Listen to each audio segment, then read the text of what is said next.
قوم شرمندہ تھی، افسردہ تھی کہ عیدی صاحب کا انتقال ہوا اور ہم عیدی صاحب کے لیے کچھ نہیں کر سکتے، لیکن خوشی بھی تھی کہ کم از کم عیدی صاحب نے نہ صرف زندگی میں بلکہ مرنے کے بعد بھی پاکستان کا نام بلند کیا۔ دنیا بھر میں مختلف اخبار، نیو یارک کے اخبار، گارڈین، چائنا، رشیا، ہر جگہ عیدی صاحب کا ذکر تھا، جو پاکستان کی سیاستدانوں کے لیے نہیں، ہمیشہ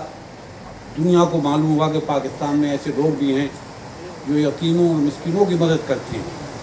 جو حقوق العباد، جو ان عورتوں کی مدد کرتے ہیں جنہیں قتل کیا جاتا ہے، جنہیں گھروں سے نکال دیا جاتا ہے، ان بوڑھوں کی مدد کرتے ہیں۔ اور پہلی دفعہ دیکھا گیا کہ عیدی صاحب کے انتقال کے باوجود عیدی صاحب کے جو سینٹر کام کر رہے تھے، جس دن عیدی صاحب کو دفن کیا جا رہا تھا، اسی دن 43 دوسرے لوگوں کو بھی دفن کیا جا رہا، جو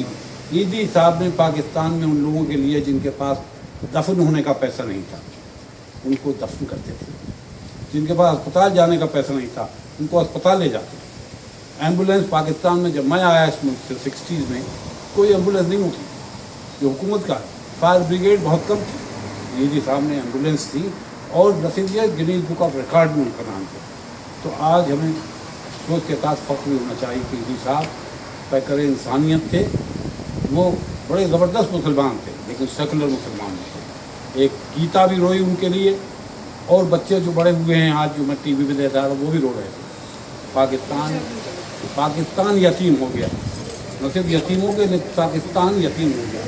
پاکستان میں وہ شخص نہیں رہا جو ہر پاکستانی کی مدد کو تیار تھا۔ مشکل وقت میں عیدی صاحب ہر ایک کی مدد کرتے تھے، انہیں ذات پات سے تعلق نہیں تھا، سیاست سے تعلق نہیں تھا، مذہب سے تعلق نہیں تھا۔ وہ جبکہ ہمارے یہاں شکایتیں ہوتی ہیں کہ جی ہندو لڑکیوں کو مسلمان زبردستی کیا جا رہا ہے، یہاں ایک بچی آئی گیتا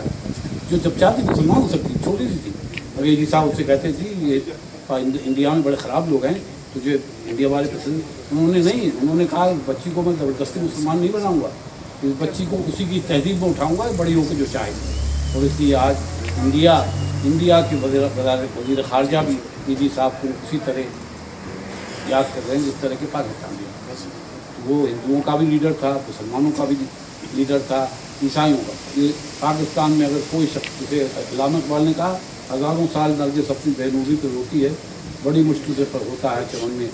پاکستان میں دیدہ بھر پیدا، میرا خیال ہے ہزاروں سال جائیں گے۔